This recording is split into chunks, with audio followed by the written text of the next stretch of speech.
পুরীর জগন্নাথ মন্দিরে কমান্ডো মোতায়েন করা হয়েছে, চারিদিকে হাই অ্যালার্ট। কারণ আগামী 5 দিন পরে হিন্দু ধর্মের সবথেকে বড় একটি উৎসব রথযাত্রা, এক বিশাল রথযাত্রার আয়োজন হয় পুরীর জগন্নাথ ধামে। কিন্তু কমান্ডো কেন মোতায়েন করা হয়েছে এত তাড়াতাড়ি ভুলে গেলেন? এই 2026 সালে একটা হুমকি শোনা গিয়েছিল পুরীর জগন্নাথ মন্দিরকে নাকি উড়িয়ে দেওয়া হবে। তাহলে এই রথযাত্রা উপলক্ষে লক্ষ লক্ষ ভক্ত পুরীতে আসে, পুরীতে গিয়ে রথযাত্রা উদযাপন করে। তাহলে সেইখানে যদি কেউ একটা খারাপ পরিকল্পনা করে, ভেবে দেখুন কি হতে পারে। তাই সরকারের তৎপরতায় পুরীর জগন্নাথ মন্দিরকে ভালোভাবে সিকিউরিটি দেওয়ার জন্য এনএসজি কমান্ডো মোতায়েন করা হয়েছে এবং এখন থেকেই সেই পুরীর জগন্নাথ ধামে মক ড্রিলও শুরু হয়ে গেছে। কিন্তু প্রশ্ন একটাই, শুধুমাত্র হিন্দুদের জন্যই কেন এত নিরাপত্তা? অমরনাথ যাত্রা দেখুন, সেখানে 1 লক্ষ সেনাবাহিনী নিরাপত্তা দিচ্ছে। বৈষ্ণব দেবী যাত্রা, সেইখানেও সেনাবাহিনীরা নিরাপত্তা দিচ্ছে। আবার পুরীর রথযাত্রা, সেইখানেও ব্ল্যাক ক্যাট কমান্ডো মোতায়েন করা হয়েছে। কিন্তু এই ভারতবর্ষে এমনটা কি কোনোদিন শুনেছেন কোন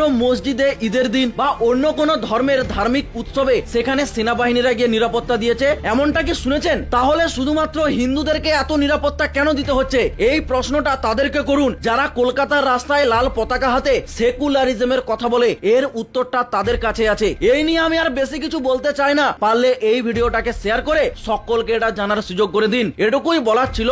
জয় শ্রীরাম।